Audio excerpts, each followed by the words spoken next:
Morning. I hope you're all doing well. I am. My name is Annie, and we're waiting for Kara to join in so that we can start the session. I'm very happy to see you all here, all 38 of us. I think this is enough quorum for us to start. I would like maybe one of you can let us know how your weekend is and what are your expectations for this session.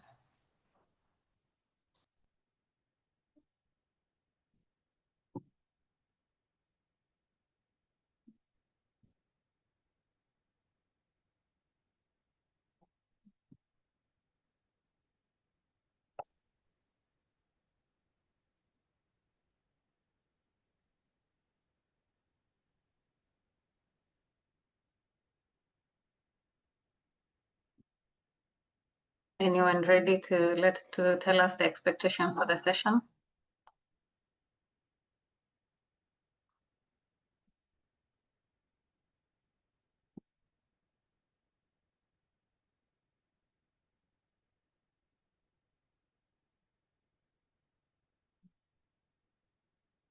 Am I audible? Yes, please, and we can hear you. Oh, okay. I was worried for a minute there. Nobody is hearing me. Okay. Yeah, So, Miss Annie, we can hear you. okay. Yes, good morning, everyone. This is Harriet. My weekend was very good. I managed to go for the farm tour in Matara, Kiambu, is it? Yes. Yes. I'm back home, and today I'm here waiting to get more from Carol. Thank you so much. Thank you, Harriet.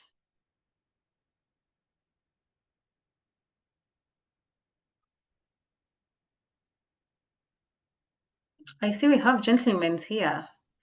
I saw Waroy, someone by the name Waroy. He was here very early. I believe he's a gentleman. He's not using someone else's phone.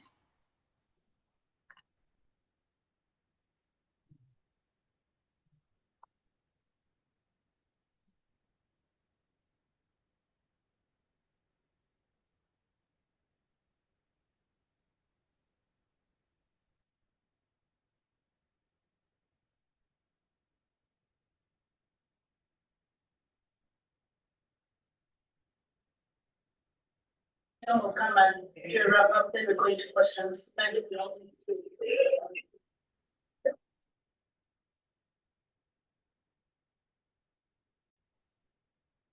Hello, Jimmy. Are you trying to speak? No, but I have been on and off a little bit. Okay. Good morning, everyone. My name is Jimmy Gishoy. I've been listening to Carol's tuition, and I really love it. Just to recap, I have had a nice weekend with my wife at home. She broke an arm, and I have been trying to help out. So I had a session at home. I never went anywhere, just chatting back. I'm waiting for Carol, kindly. Thank you so much. I'm so sorry to hear about your wife. That is very sweet of you. You're a good person and a good husband. Kara is already in, and I know now we are about to start the session. I'd like to start with a word of prayer, and then I'll do a brief introduction, and then Kara will take it over. So let's bow our heads for a word of prayer. Our God and our Father, I come before you this morning. We want to give you thanks. We want to give you glory. We thank you, Lord, for this opportunity that you've given us. We thank you, Lord, for this platform that you've offered unto us. We pray and believe that all the information that is going to be rendered unto us, it will be of help to us and even to our loved ones, Abba Father. Thank you, Jesus. Thank you, Lord. And it is in Jesus' name do we pray and believe. Amen. Amen. Amen. Amen. Amen. Thank you, everyone. So, good morning, everyone, once again. And I would want to welcome you, give you a warm welcome to our monthly webinar. We are so glad for you guys to have made the time to be here today. This is a space that we've curated, and it's all about learning, growing, and investing in your health and wellness. And it wouldn't be complete without our incredible guide, Kara, your health coach. It is my absolute honor to introduce to you the amazing Kara, your health coach. Kara is more than just a coach. She's a mentor, a motivator, and a true wellness advocate. She brings a wealth of knowledge and education in nature, health, and holistic living, combined with years of experience in helping people transform their lives from the inside out. What makes Carol so special is not just her expertise, but her heart. She believes that health is not just about avoiding illnesses, but about creating lifestyle of balance, joy, and vitality. She has a gift for making wellness practical and achievable, and also helping people see that small, consistent changes can lead to long-lasting transformations. And under her guidance, we have found new energy, confidence, healing, and today she is here once again to pour into us with wisdom, encouragement, and tools that we can use in our own journeys and even for our loved ones. So as we open today's sessions, I would like to invite you to lean in, take notes, and be inspired. Please join in me in giving Kara a warm virtual welcome. Use the emojis to welcome Kara, your health coach, for today's session. Karibu sana, Kara. Welcome, Tatawa Mario. Yes, That's karibu my sana, Tatawa Tata Mario.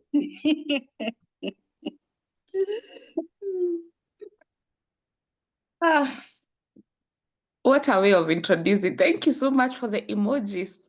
Thank you for the emojis. Kate Kirika, thank you, Angela, thank you, Salome, thank you, Taniform, thank you, Mary, thank you, everyone who has sent the emojis. And thank you so much for those who have made time to come and be with us. Thank you for your patience as we were setting up the system. And thank you so much, Annie and your team. Thank you.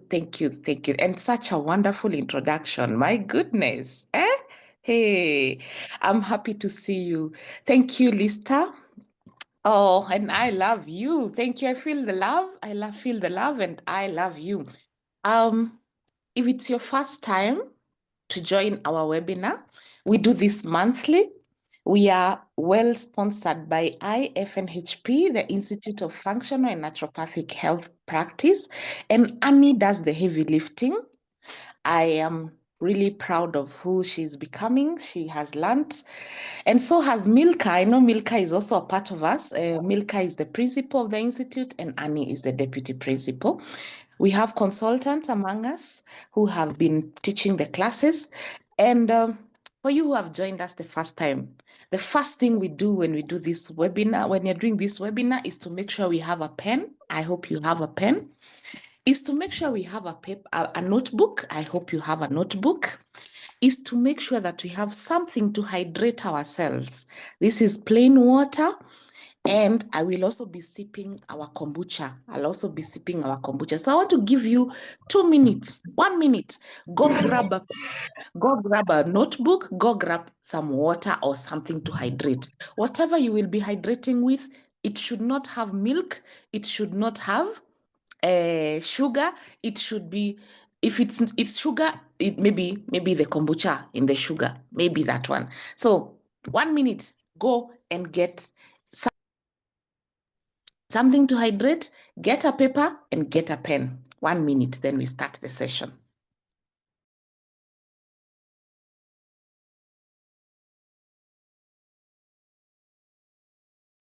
So when you get it, you come back, you unmute and say, I've got it. You come back, you unmute. When I have 10 people who've said, I've got it, then we start. I've got it. Got it? Got it. Got it. Got Mhm. it.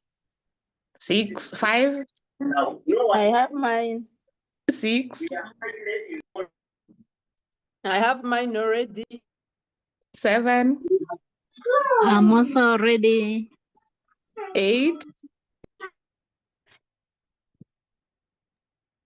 I'm set. 9. One more.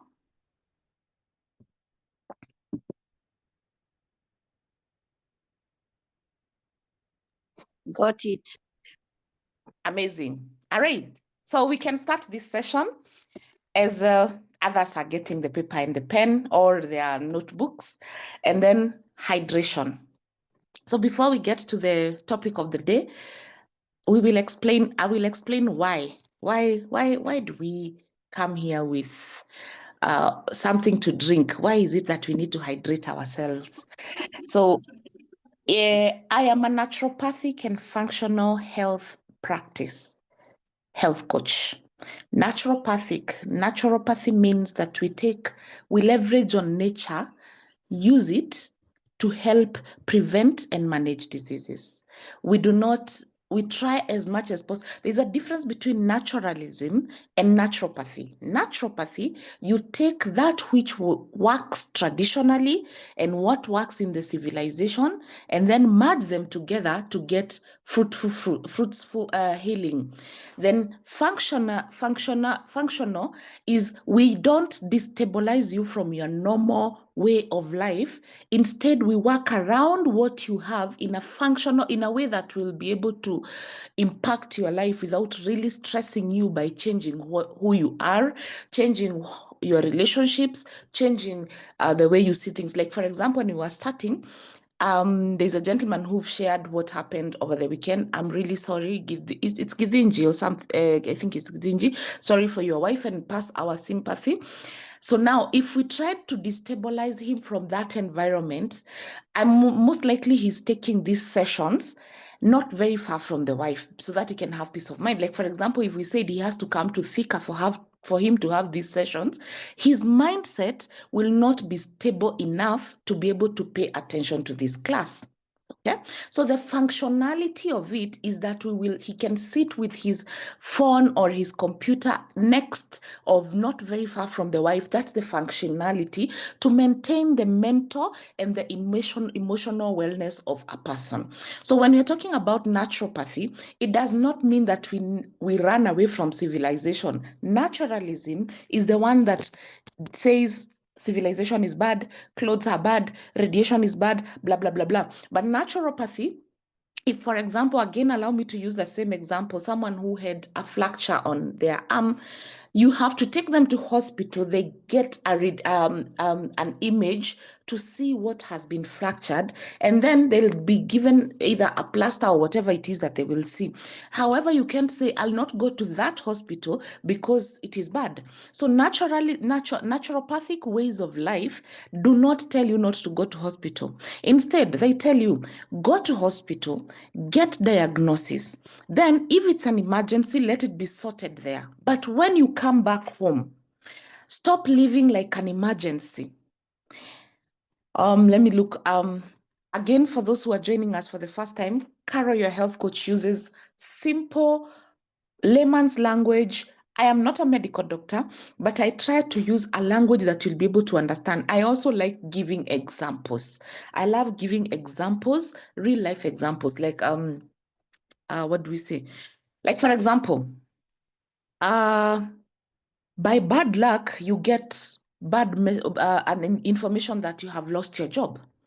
And the first thing that the body and the nervous system does is that it freaks out. And so it sends emotions, it sends hormones, it sends all these things. And then what is the possible scenario? Headaches, and then maybe hypertension, blood pressure would go up as a result of the shock. So when you go to hospital and they check the blood pressure, they find it high. Yes, it is an emergency. It looks like an emergency because what you're going through is or maybe you have lost someone. It's there and it's happening. So the first thing, what they're supposed to do is to give you emergency ways of relieving or lowering the blood pressure. That does not mean that you should take those medication and take them for the rest of your life. In naturopathy, we believe after we sort out, this is a simple scenario. When you're driving and your car has a problem, let's say, for example, maybe the I don't even know any car body part. I think I only know tires. Okay, let's say it has a problem with the tires. When you stop, you take a stone and you place it, or maybe you stopped on a hill. You take a stone or something and you place it on the tires, on the back or the front tires or wherever it is that it's put. Forgive me, I'm a woman. Women, we don't know not all of us, but most of us don't know much about cars. And when the cars have a problem, we have this person to call. Hello, the car isn't running. I don't know what is happening. Yeah, we don't know much about the car. So, but you take a stone and you put it behind so that the car does not go back. So after the car is well done, after the car is now ready and it can go, it can move, you never carry that stone. You actually, most careless drivers, they actually forget that stone on the road. So naturopathy it advocates for you not carrying that stone.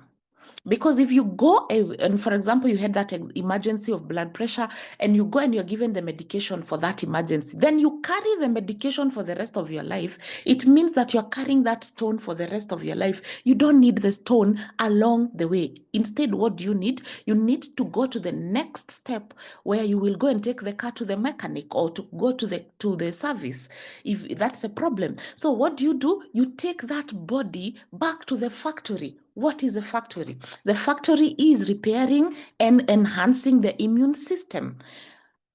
By bad luck, again, I'll go back to the example that is fresh in my head, the fracture on the arm. After the fracture, there's okay, maybe it was a fall, maybe it was something that caused it. After you get the plaster, as you wait for the bones to reconcile, to go back to normal, do you sit there and say, now I won't eat, now I won't check on myself? Your body, your immune system is really working towards making that bone to go back to its position. What do? You help the immune system. And one of the many other ways that you help, I know most of us just take soup, most of us maybe take a bit of rest, and we are resting because it's the arm and maybe we can't use it. But some of us are even wounded, but we still don't want to rest. So some of the other things that you can do to help to bring forth the healing. So now this one, I'm talking to someone who you've been told you have fibroids, you've been told you have PCOS. Yesterday, my heart almost broke into pieces when I was just going through randomly on TikTok. And then I saw a young, beautiful girl. And she had said, she had posted that tomorrow I'm going to get my results for PCOS. And then she had chosen for a profile picture that she will put.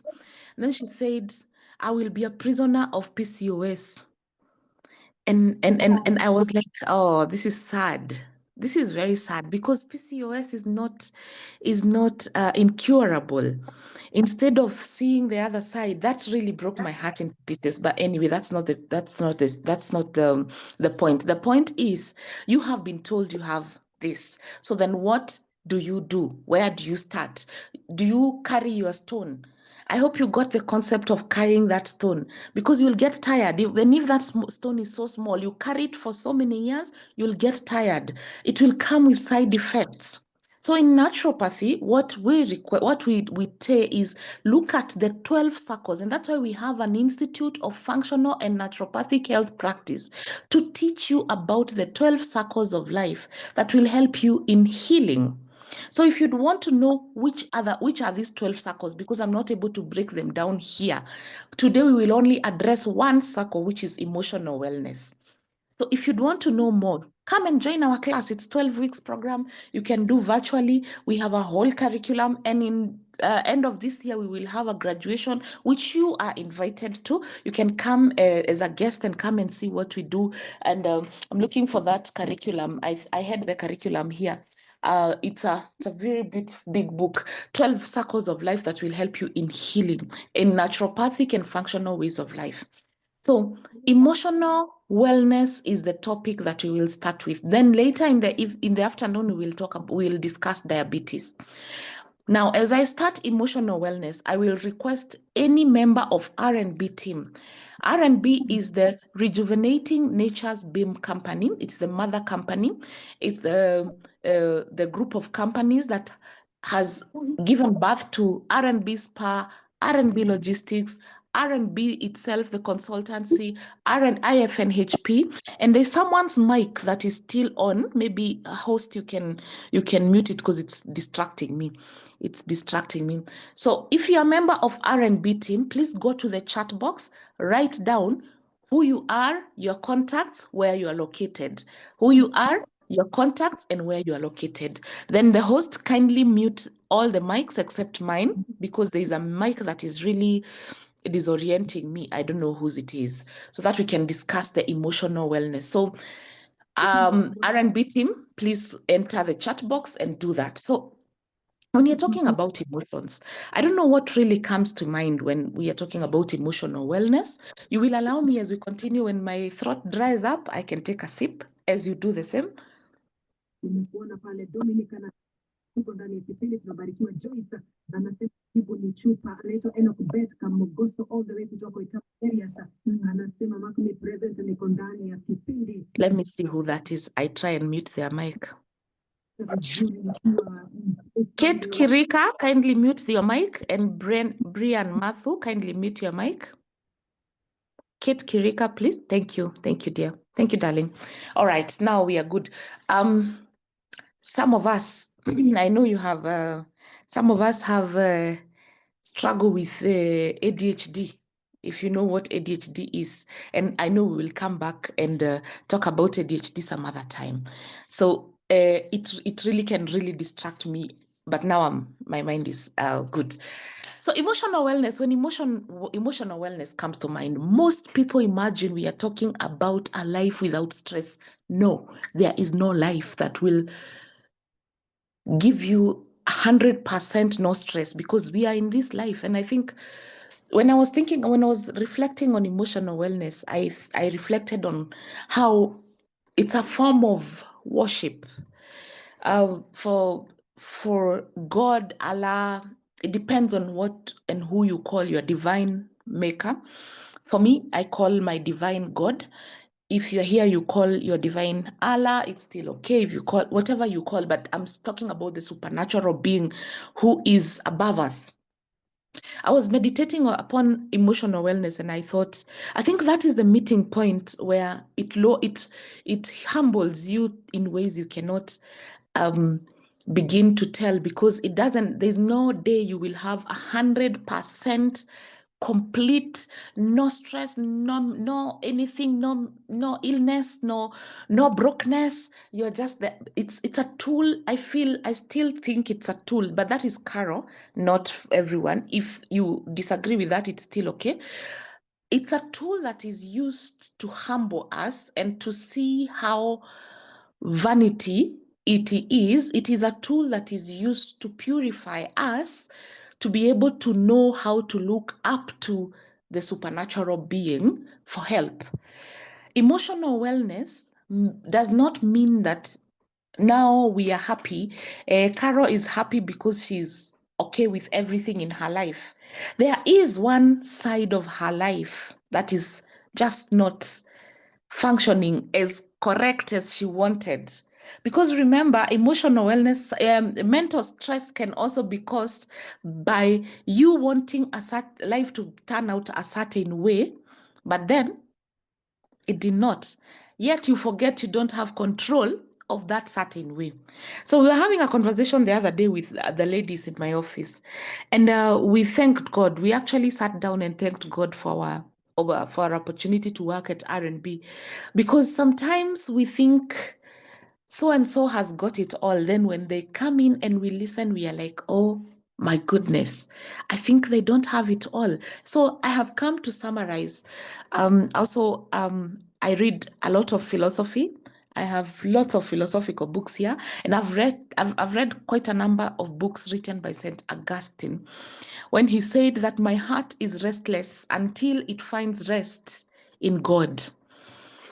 So emotional wellness is number one, knowing and accepting. There is knowing. You have to know that your emotions, what emotion you have to handle.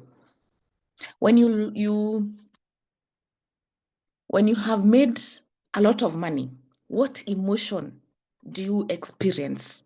When you've lost a lot of money, what emotion do you experience? When you're in love, what emotions do you experience?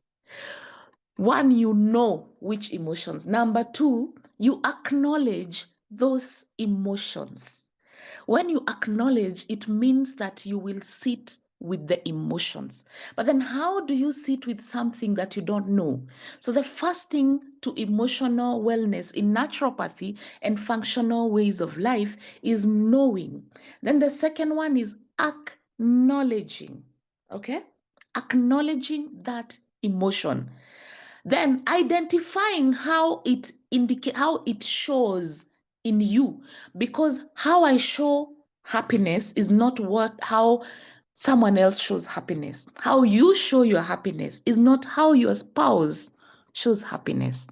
How you show your anger, how it manifests in your body, in your words, in your nervous system, in your brain, in your sleep, it is totally different. So the fourth thing is to identify step by step. This is how my body, my mind, my soul reflects this kind of emotions.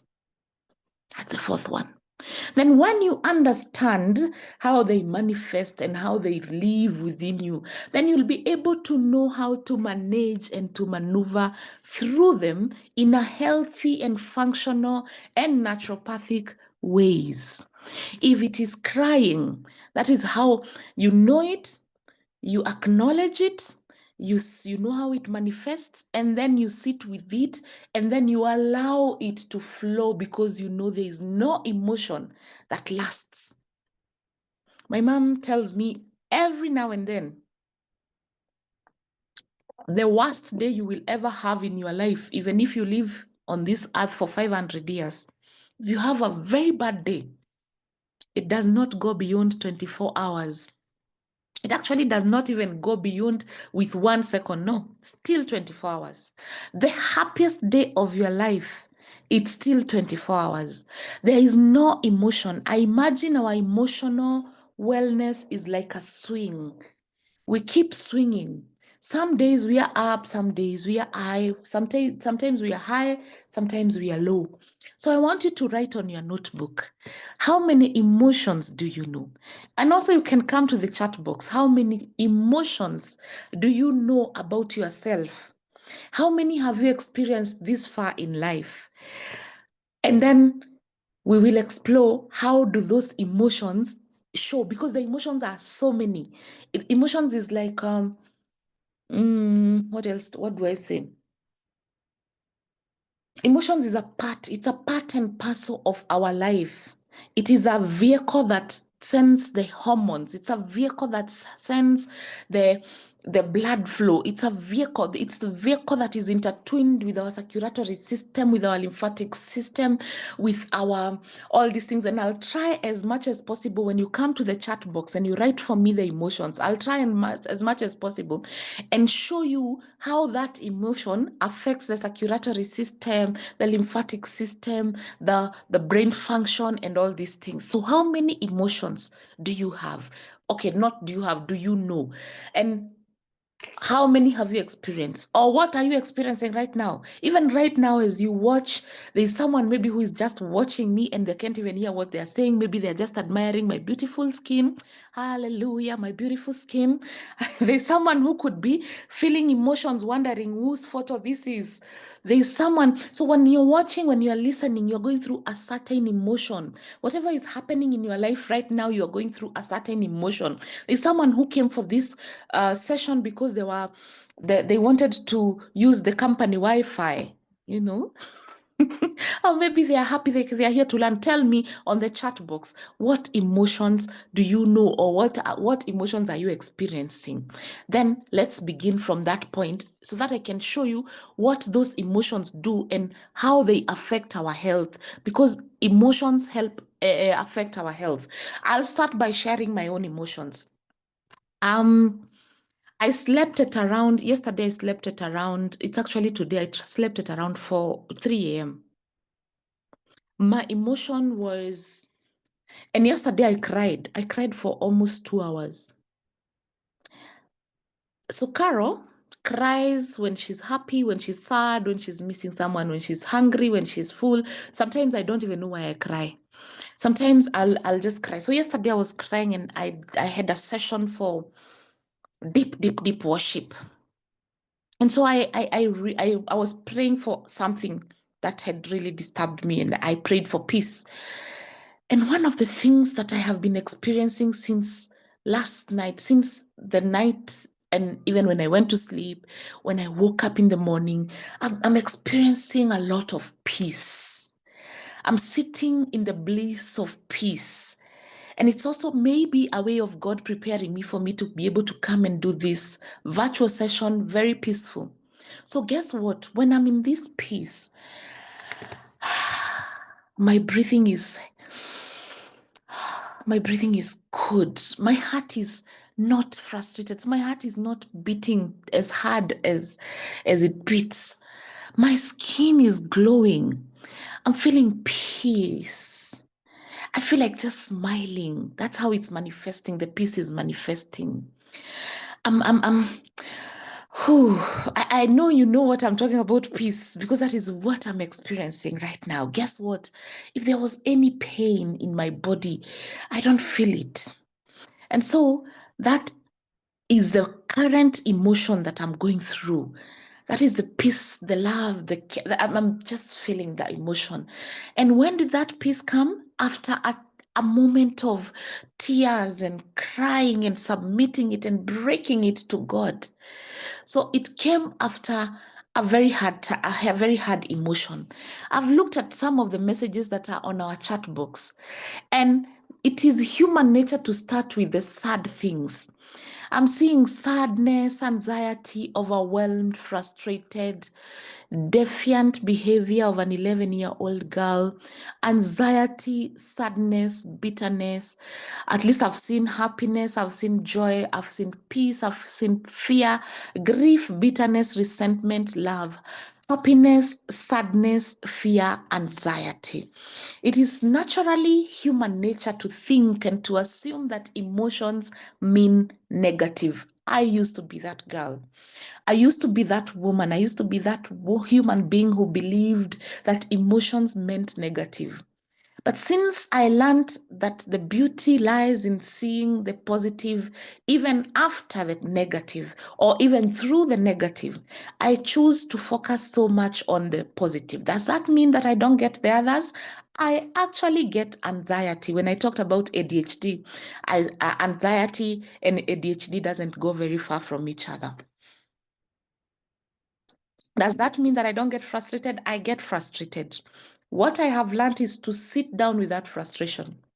Let's begin with frustration, how it manifests in some people, and we rarely think about it. So in the naturopathic ways of life, let's define frustration. Frustration is when you really wanted something to go this way, it went this way, or when you really wanted something but then it didn't come, or when someone really annoys you and you're trying to correct them. Like, for example, maybe the person who has written about an 11-year-old, and you're trying to help them be the child that they should be according to us and according to the society, and they're not adhering to what you're teaching them. You get frustrated. When the frustrations are there, it's because you're trying to control something. It's because you're trying to control the outcome of something, or you had expectations. So what causes frustrations? It could be expectations, unmet expectations, unsaid expectations, and just say expectations. Then that is what causes the frustration. Or it could be sense of control. You wanted to control a certain outcome and then it didn't come through. Maybe you wanted to do something and it didn't come through. That could also cause frustrations. So what happens when you're frustrated? The body sends the hormones, sends the communication of that one. So some people, when they are frustrated, they will be, that one. This is how frustration manifests in my life. I get something called bruxisms. BRUXXU, bruxism, XISM. Chewing, in Kikuyu we call it Koreagabusu. You're holding onto your jaws, the teeth are holding, you're not grinding the teeth, but you're holding onto the jaws until they start aching, the jaws, and you have these parts aching. I get bruxisms even when I'm asleep. When I'm frustrated, you get bruxisms. Bruxisms is actually one of the most common conditions that people rarely talk about because they don't even know it is a condition. And that frustration will end up causing now a headache. When you are frustrated, your hormones, the cortisol hormone, which is not a bad hormone, cortisol hormone was sent to us in our body by God as our protector. Cortisol hormone is a good guy. It's like the stone we were holding the car with. But cortisol hormone is released when you are under stress, when you are going through frustrations, to come and help you manage them. But if you stay in those frustrations for so long, the cortisol hormone remains high for so long, then that is when it becomes the bad guy. That is when you start getting belly fat. That is when you start getting hypertension. That is when you start getting low libido. So cortisol hormone is not a bad hormone. If you live in that frustration, in that anger, in that stress level for so long, is when the cortisol hormone stays high forever and ever. When it goes low, I know there's someone who is watching us who've gone to hospital and they've been told they have low cortisol hormone. When it goes low, it is also not good. So when you're frustrated, the brain sends that frustrations, the thyroid is the master of the hormones, sends the message to the pituitary glands and the hypothalamus, and there's like a panic attack for the immune system. The immune system says there's danger, there's danger, there's danger. Let's go and help Carol. So the messages are sent. You experience heart palpitations. You start feeling like sweating. Then you feel the back of the brain, you keep clicking. And why are you doing this? To try and save yourself from the frustrations. You're trying to breathe in through your nose to take the oxygen to your heart because the heart is palpitating. So if you know how to, if the frustration is there and you sit down with it, you will analyze and say, why am I frustrated? You will be very honest with yourself and say, I'm frustrated because it is not raining. Like the last few days, I was almost angry. Not almost, I actually got angry because I really have desired rain. And then the rains have been coming. They reached to a certain town around us. Then where I live, we haven't seen rain. And at some point I was out there talking to the clouds and asking the clouds why the rain is not coming to us. Now imagine me getting frustrated because of something that is natural. This happens. This is human. That is human. So what do you do with it? You sit down with it and you analyze. The most of us, why emotional wellness, we don't want to talk about it when it comes to illness, it is because it is uncomfortable to sit with the emotions. If you sit with the emotions, then it means that you will have to feel the pain. Most human beings run away from that pain. We run away from that pain so we don't get healed. So when you sit with those frustrations, you experience the bruxisms, you are now tired, you sit down and say, I can't help it. So what do? I cry, I scream, I shout. Even if you shout, even if you roll down on the ground, will it change any difference? Will it make any difference? No. You sit down and that is when you say the serenity prayer, Lord, help me to accept that which I can't change.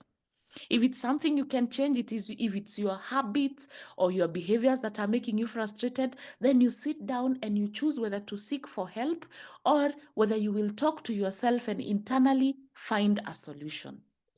That is how to process the emotion. The second emotion that was written on the chat box is grateful. When you are grateful, now let's do positive. When you are grateful, it means something happened or something is about to happen. Most of us, I've seen Hannah here, Hannah from R&B Kiambu.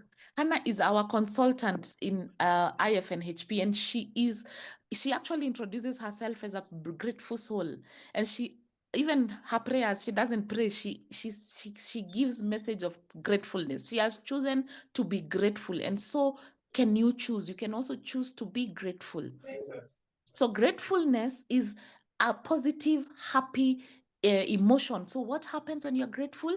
You will feel like your heart is so this time the heart is not palpitating, it is not beating faster than usual, it is not beating in the bad way, it is beating with joy, and it's doing it's I always assume that the heart is dancing, is like yeah yeah yeah yeah yeah. I always assume that the stomach is also doing that. When you're grateful, I assume all your hormones are dancing. I assume that your heart is dancing. I have a very creative mind, and I'm a creative by nature. So I always imagine that your entire system, the circulatory system, the lymphatic system, every part of you is just dancing and saying, we made it. Every part of you is dancing and saying good vibes. So that is what you experience in your stomach. That is when your skin is glowing. That is when you want to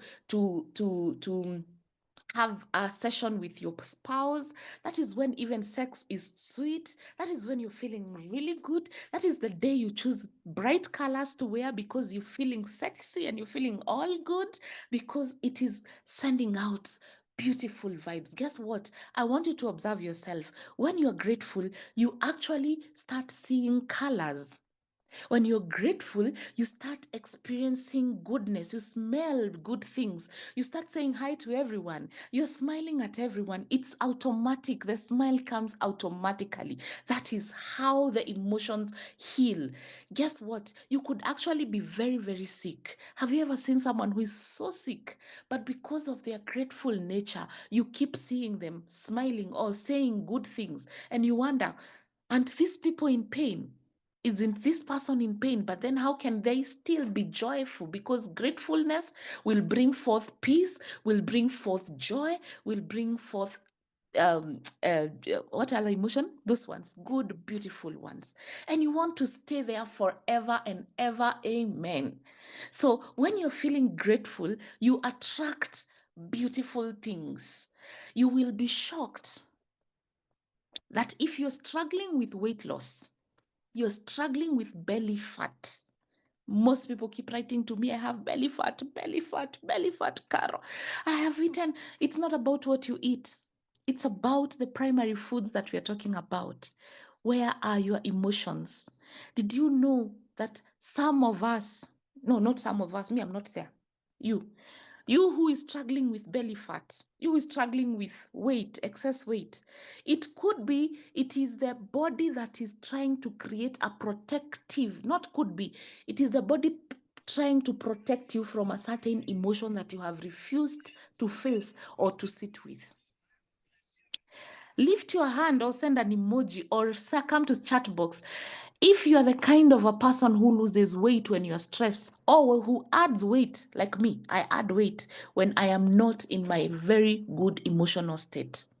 Then how then do you say that it is about mostly what you eat? Sometimes you don't eat anything, you just add weight as the body is trying to protect you. So why you have belly fat is because the emotions, the anxiety, the fear, the worry that is hidden in your stomach is every part of the fat, all the excess fats are sent there to hide you, because when you think about the anxiety, you feel it in your stomach, you feel it in your head, you feel it in your heart. Let that sink in.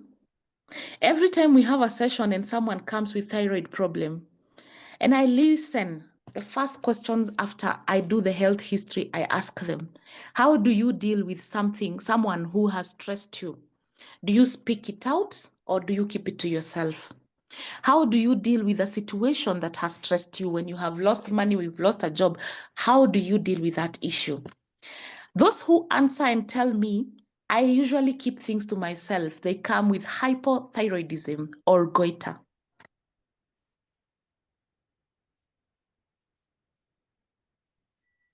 It's a moment of silence to allow it to sink in. So this is when we are doing self-analysis. This topic has a lot to do with your emotion, with you, not me. You, and not even your doctor, you who is struggling with that thyroid problem. You have to sit down and think, how do I deal with my emotions? How comes when someone really annoys you, when you feel angry for some time, you get hyperacidity, you start getting hyperacidity. Some people even burn to the level of their lips burning, to burn to the level of the voice just disappearing. How comes?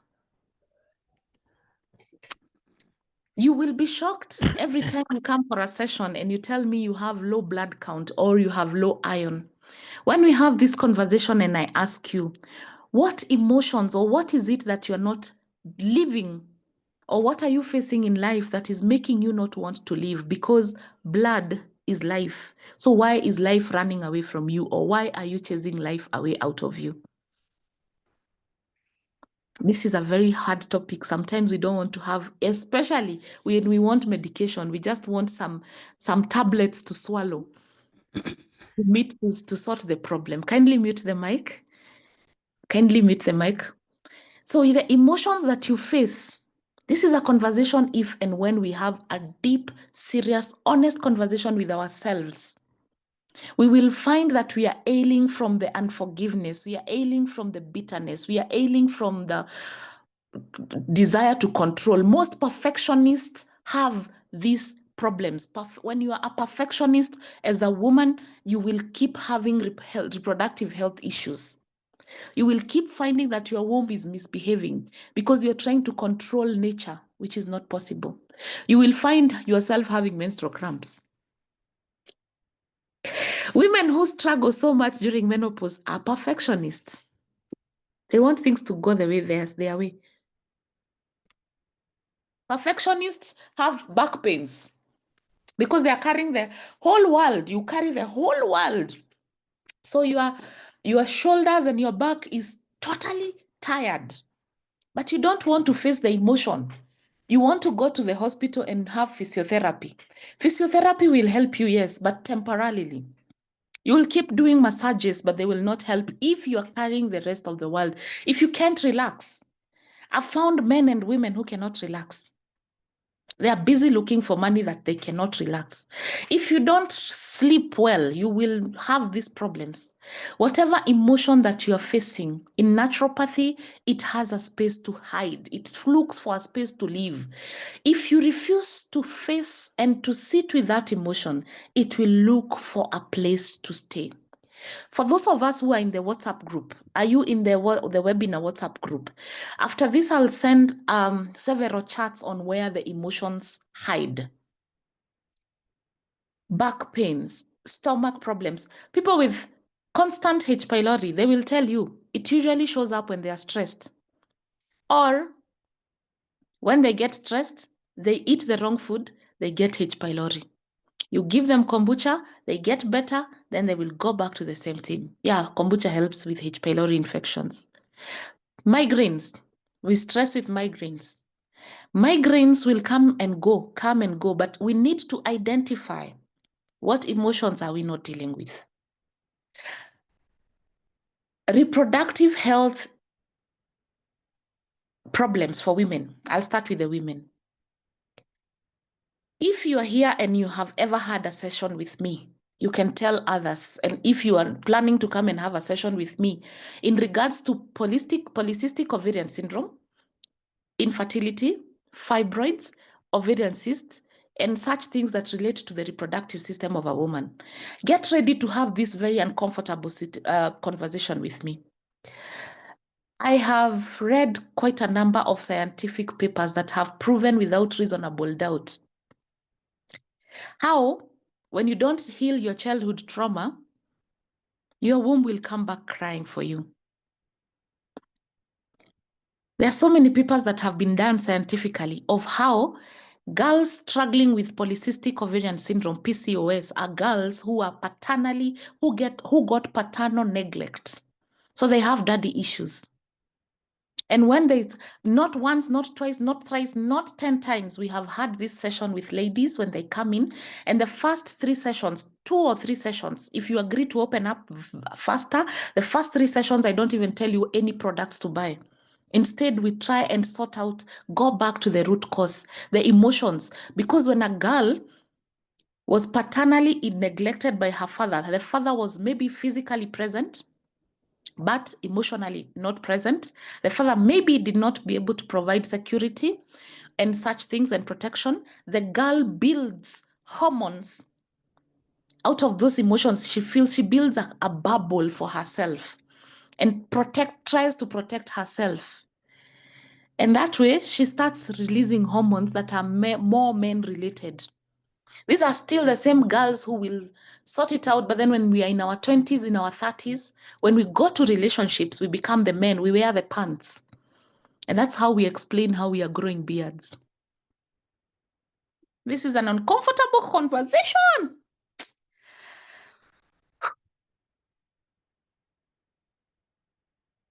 I know there's someone who is listening to me and doing this, because these emotions that we don't deal with, these feelings, when someone dies and we tell them to be strong, we tell them not to cry. For those who've been following me, I know you followed me when my dad died last year. My dad died last year on 16th of January. That's his photo over there. And I allowed myself to scream and shout and cry. And I knew I had prepared him for his death for 1 year. We had walked through that journey. But if there's something I chose to grieve out loud. And I didn't allow anyone to tell me when to stop grieving. I didn't allow anyone to tell me how to grieve. As a society, we need to go back and ask ourselves, why is it that we don't want to sit down with grief? Grief means, it does not mean that you are not allowing them to rest in peace. And if you are here and you're the kind of a person who tells people to let someone rest in peace, who said that because I'm crying, they are not resting in peace? The person who is crying, it's because there is absence, the love. I was telling someone yesterday, I was telling them the difference is my father, I can still feel my father. I know he's gone, but he's physically not there for me to go and touch him. So that is what I'm grieving. So let us have the tradition of grieving, not just death. When you have a relationship and it dies, you get a divorce, or you are dating someone and they leave, and you don't grieve it. As a woman, it comes back as fibroids. As a woman, it comes back as menstrual cramps. As a man, it can come as low libido. There's a man who is not able to produce enough sperms because the breakup he had 10 years ago, he never resolved it. And so every time the body is trying to release quality sperms, it feels not good enough. Anytime a man, there are some men who have erectile dysfunction and premature ejaculation that was caused by a relationship that broke up, that he had invested so much, and now that he's gone, they never grieved it. They move to the next relationship. So when they get to that relationship, they actually buried the emotions. Every time they're trying to have an erection, it refuses to come up because he remembers I was left. So it is okay to grieve that lost job. It is very okay. You should take time to grieve. What is grief? Grief is allow those emotions, allow whatever you are feeling. Grief has no structure. Grief does not mean crying. There are people who don't know how to cry. You don't have to grieve like Carol. I scream. I think, okay, I'm extra. I'm just special. Those people who lived with me, they know I can be seated like this and I'll just scream like this. So I usually go to the forest. Those who came for farm tour on Friday, you saw we live in a man-made forest. Go to the even on Friday we were screaming. I encourage people to scream. That's why I had created Healing Rain. That's why I created a space where people can come and scream. Grief, if it means you want to beat someone, go and look for a punching bag and beat it. Don't be told by anyone how to grieve, because if you don't grieve, I'll tell you a testimony of, I have so many testimonies, but I'll tell you one. I think it was last year. Yeah, it was last year. Two sisters came to my office and they said they have come to consult on behalf of their brother. I asked them, what's the problem with the brother? They said our brother has fluid in his stomach that keeps growing, and after every 3 months they go and remove it. Then it comes back, but he's not in any pain. And so I listened and I asked them, so how old is your brother? He's in his 40s. And I asked them what happened. They say, no, we don't understand. We don't know what happened, blah, blah, blah, blah. But as they were talking, they mentioned that their brother they lost their brother. They lost who was closer to this brother who is now sick.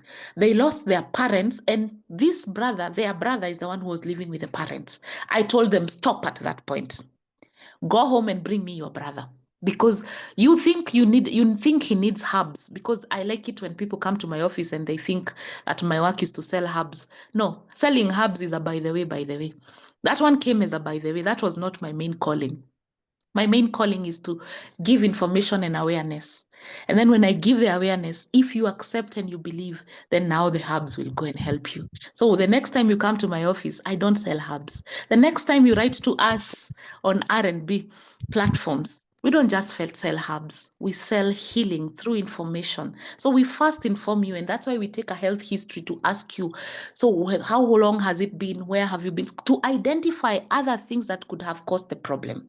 So don't be in a rush. Don't ask us which herb heals what. So anyway, so these sisters, I told them, get out of my office, go and bring me your brother.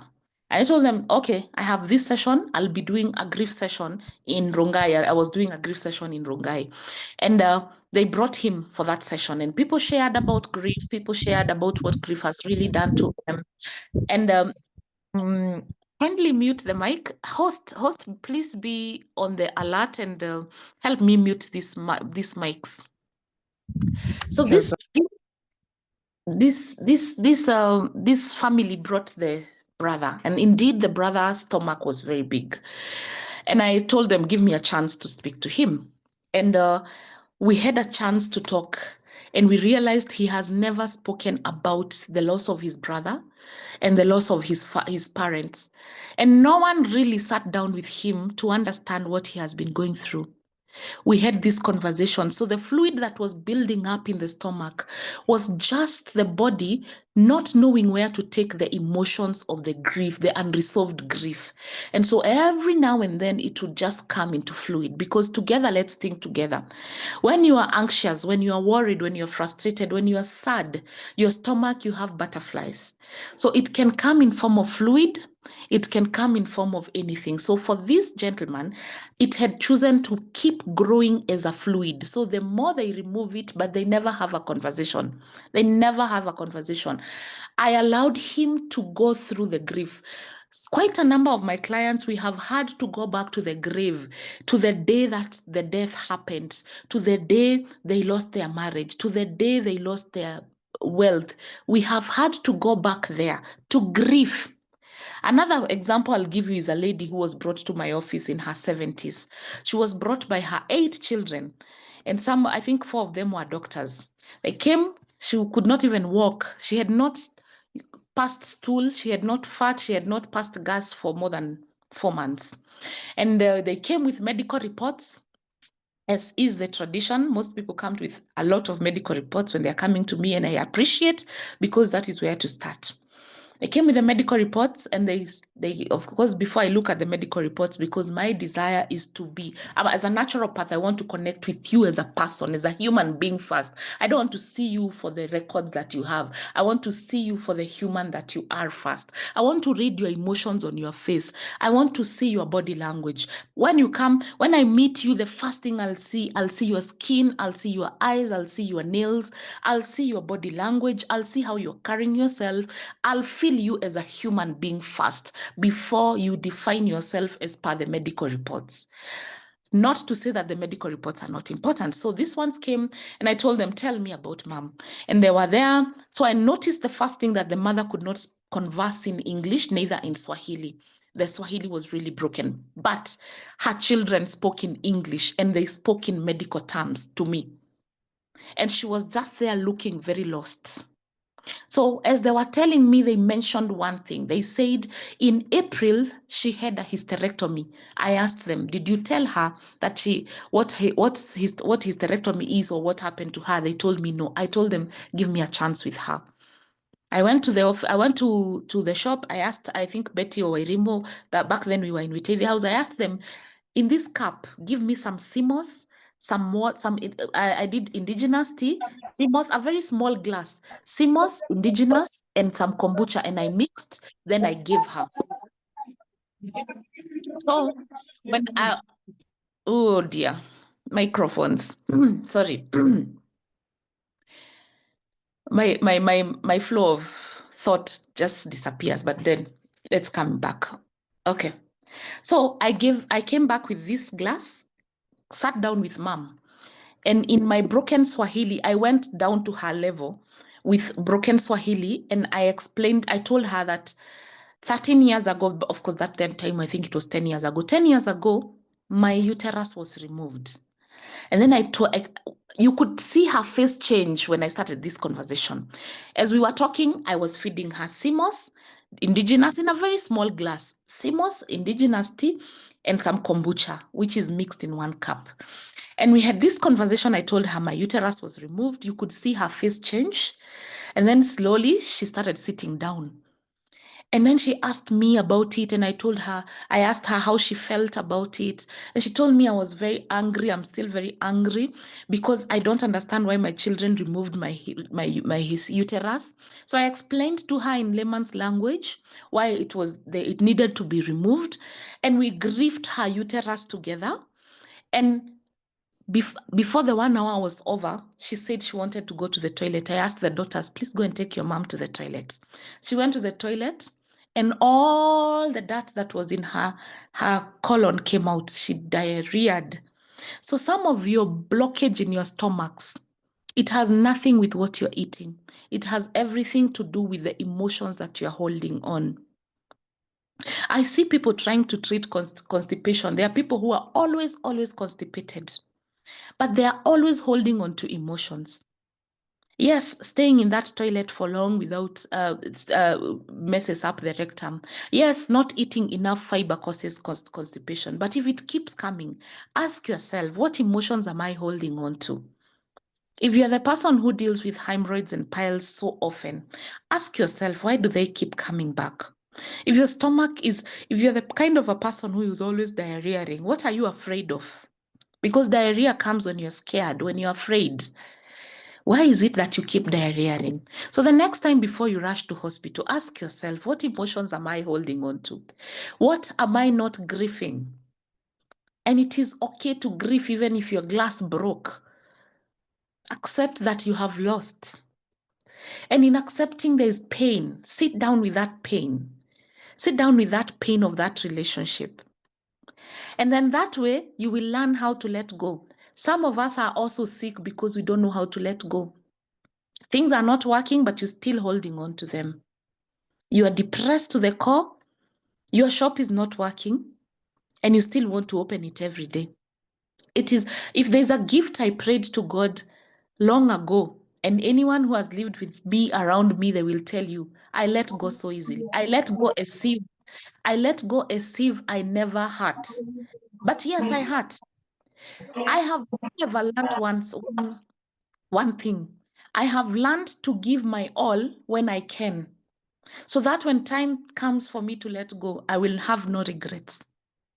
So if you struggle with letting go, some people, we had a session on Facebook the other day on Facebook Live, and I was teaching how I've observed that we have people who have hypertension and diabetes because they don't know the art of letting go. They want to control everything. So the emotions that you have will dictate your lifestyle. If you are bitter, it means that, first of all, your face will be like this. You are bitter, you are jealous.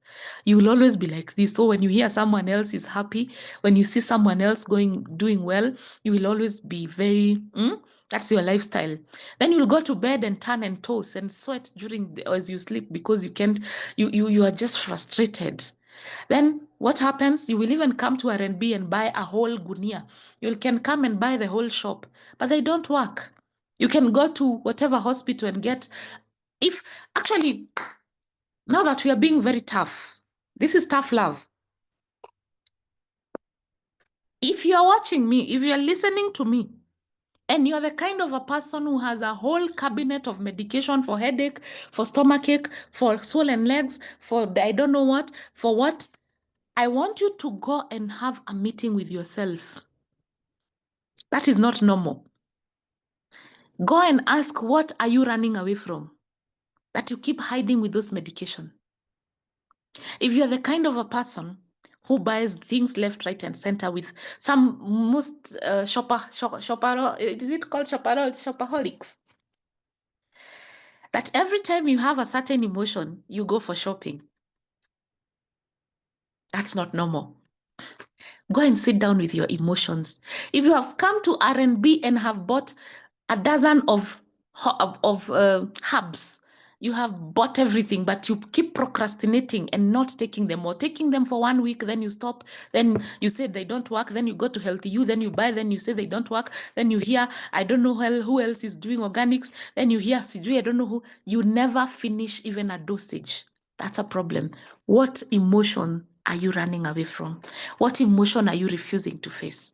Most of us are in the most lonely marriages that we have, but we don't want to accept it.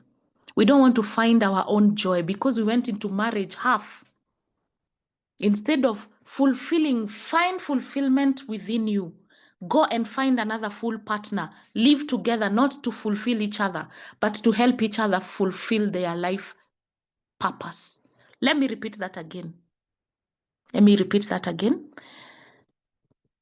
Be full. Live in your purpose. Go and find another person who is living in their purpose. Come together to help each other live each other's life purpose. You're already in that marriage and you keep complaining how it is not working. If people told you about their marriages, you would run away. You are in that relationship, but you're not full. You're not living your purpose. And he or she is not living their purpose. And so you keep crashing. Or one of you is living their purpose and this other one is crashing and spoiling, making sure that you don't live your purpose. So if you're in that marriage and it is very lonely, and you find your purpose, because when you're living your purpose, you feel fulfilled automatically without knowing. And you don't need something or someone to fulfill it. If you're lonely, you are lonely. It's the same thing. We will have a whole conversation about the 8 forms of intimacy. The 8 forms in intimacy, because some of us are in relationships, even friendships, platonic relationships, or even romantic relationships, and we are anticipating to have one form of intimacy. And we are frustrated because 1 or 2 forms of intimacy are not happening. Yet we are getting all the other forms of intimacy from that person. So we keep beating them. It's not about their relationships.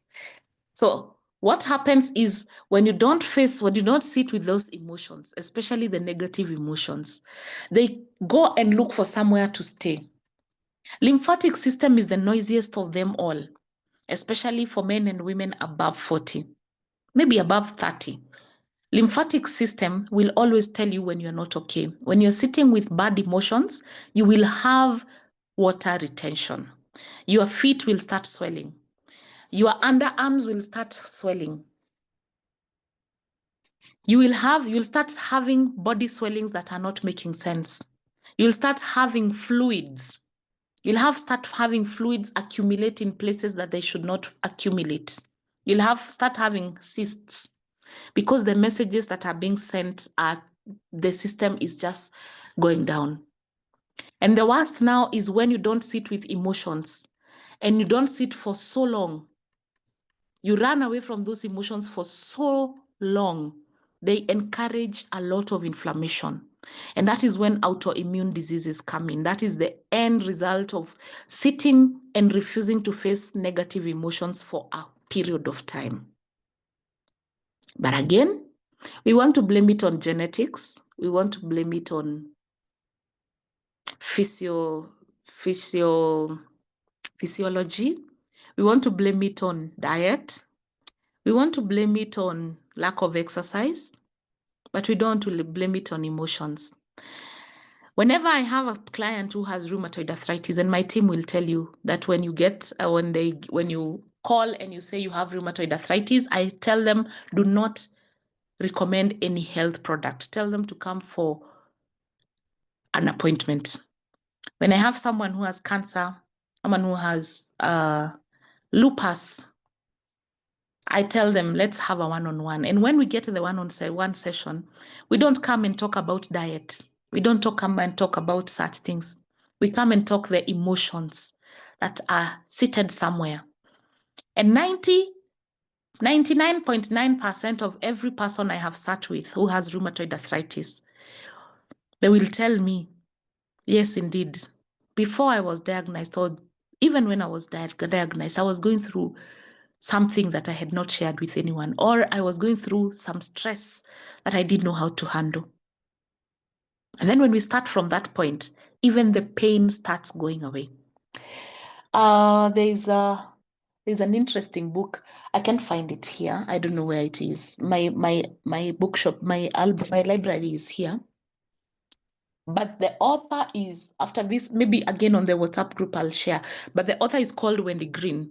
Wendy Green has written 50 things you can do today to manage menopause, to manage arthritis, to manage so many things. So for arthritis, she has a whole chapter on emotions, how your emotions affect arthritis. And she has written about how rheumatoid arthritis and your emotions come together. Today, I know some of these things are really painful to hear, but we have to hear them. We have to talk about them. You come to me with gastritis. The first thing I'll ask is, what is it that you are refusing to talk about? What is it that has been eating you to a point that it has inflamed your gut? Because food only trigger. I'm allowing you to go to the chat box and write whatever you want to, express the emotion you are feeling, because if you don't do it, it is going to eat you up. Because I want to open up the question and answer. But when I open up the question and answer, please, when I give you a chance to talk, just be as brief as possible, because we don't have much time. I want us to have these conversations. So emotional wellness is key in healing. Whether you are healing cancer, whether you are healing arthritis, whether you are healing fibroids, whether you are healing headaches, emotional wellness is key. And this applies even to children. The 11-year-old that there was a comment here. Let me see if I can find it. There was a comment about deviant behavior. So even this child is it's just that they don't know how to express whatever emotion that they are going through. Did you know that children, even children, as early as when they are in our wombs, they also experience emotional distress? But we think that a child will not feel. How comes when the mother is very stressed when she is pregnant? Some children, most children, there's a child I'm treating who is 4 years old. He was born with hyperthyroidism. Then when I asked, hypothyroidism. When I asked the mother, I called the mother and the father and asked them, when you were pregnant, were you stressed? They said, oh my goodness, she was so stressed. The father had stressed the mother. So the child carried hypothyroidism from the mother. And so I was telling her, the same way your body was managed to destroy this child's thyroid, the same way you must heal your emotions, then heal that child's emotions. Some children just need to be hugged. Some children just need to be helped how to deal with emotions. Not some children, every child. I feel sad as an African society when we have death in our family, when we have divorce in our families, when we have job loss in our families, and we assume the children are not affected. It affects children. So when death happens, stop telling children that they have gone to heaven.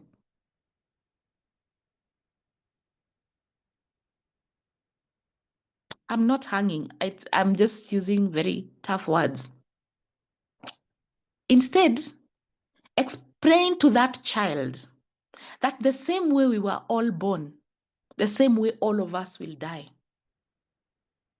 They might not comprehend what death is, but they will know that that person has experienced a natural life occurrence that all of us will experience.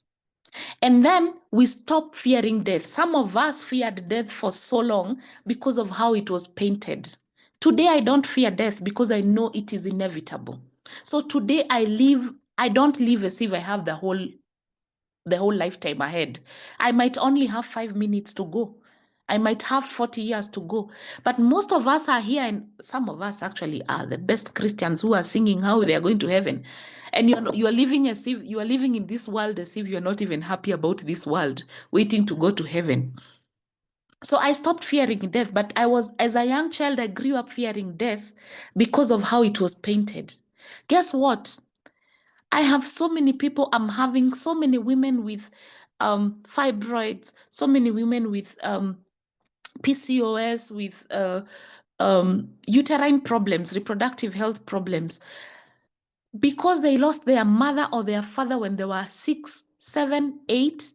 No one explained to them. There's a very sad case of a girl who told me now she's struggling with fibroids. She's having very bad menstrual cramps. She has tried to conceive. She can't keep a relationship, blah blah blah blah. And she told me, I asked her, where is your mom? She told me she's in her 40, I think she's 46 or something. She told me how her mother died. Her mother was in the farming. She was in the kitchen doing dishes. Then she just heard people scream. People came running across past her. They went to the farm. Then she saw them carry their mother past her. No one really explained to her. I think she told me she was around 7. They carried her past her. They went. The next time people came, filled the home. The next few days, there were people in the house. Then few days, she saw a coffin and there was a funeral. And then few days, her uncle took her and she lived with her uncle, and no one ever told her where the mother is. No one told her anything.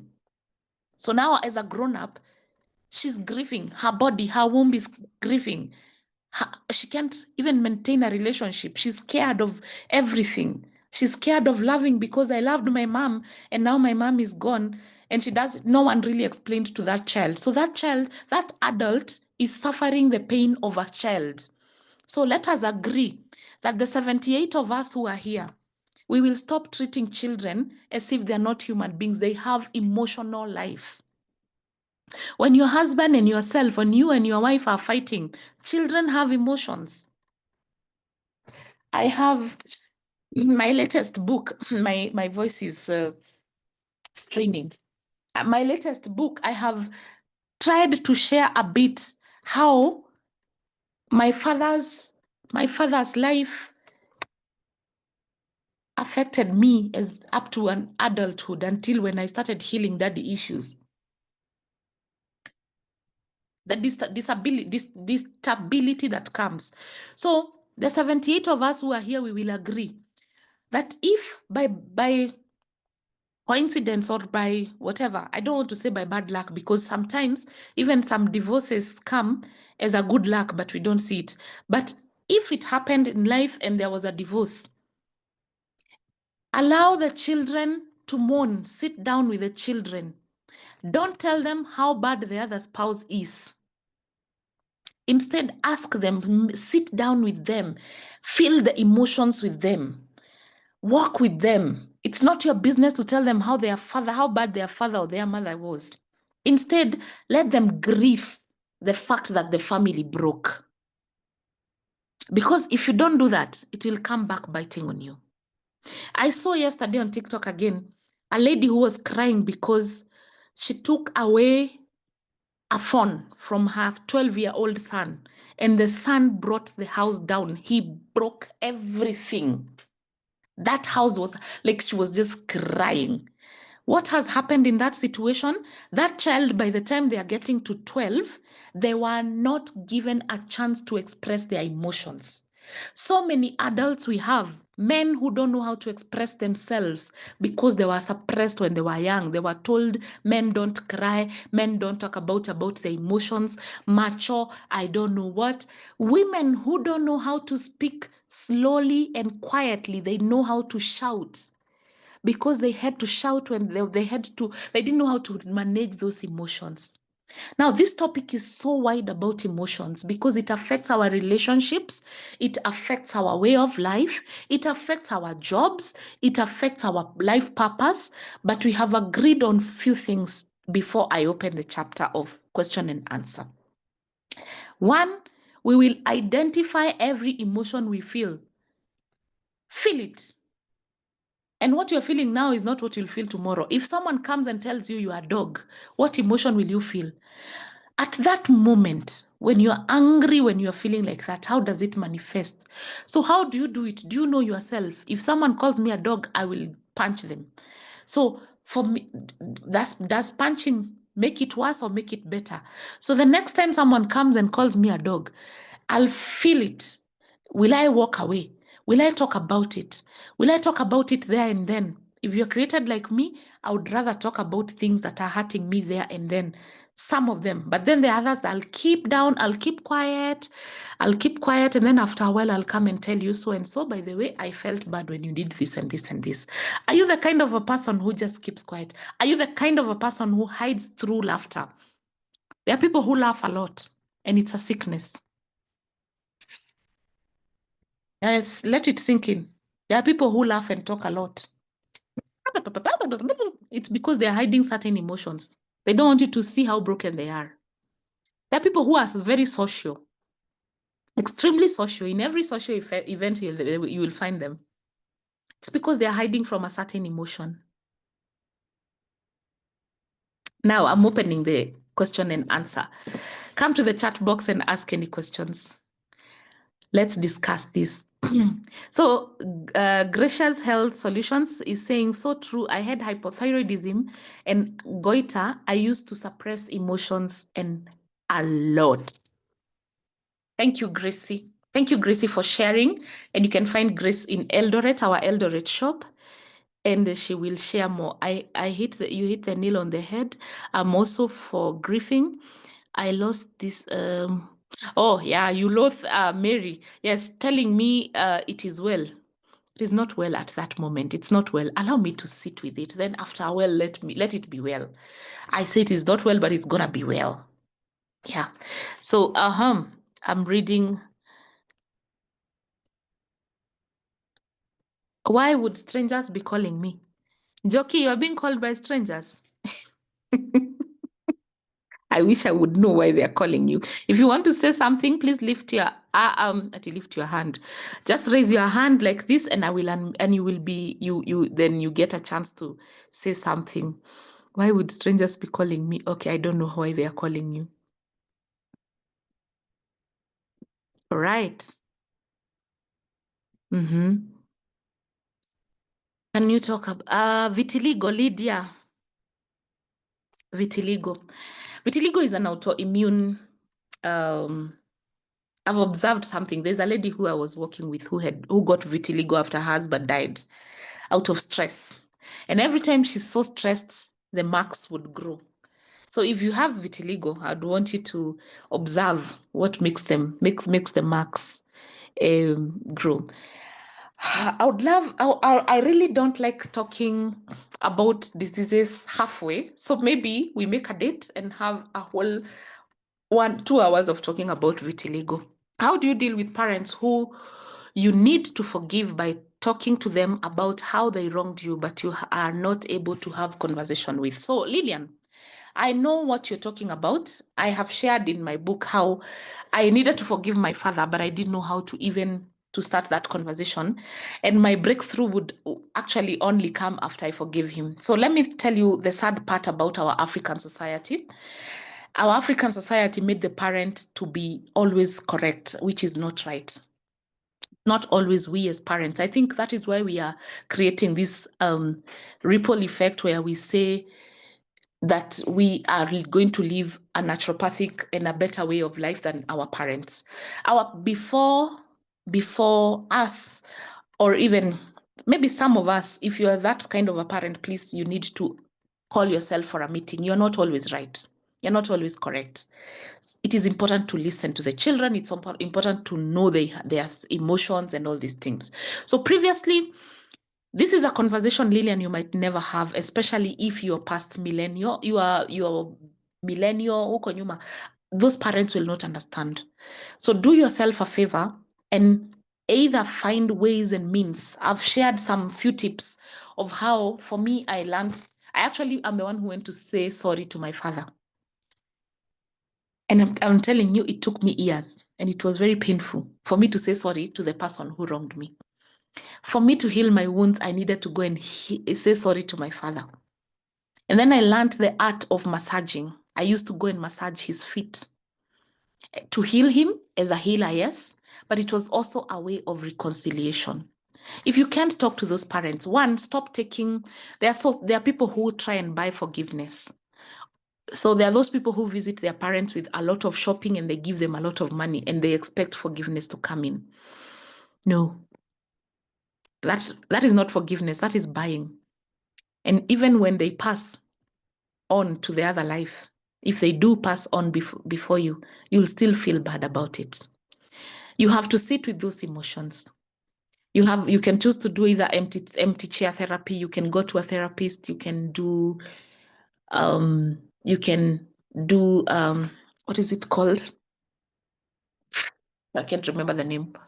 But there's a way you can have Carol act like your mother, and then you tell it to Carol as if you're talking to your mother.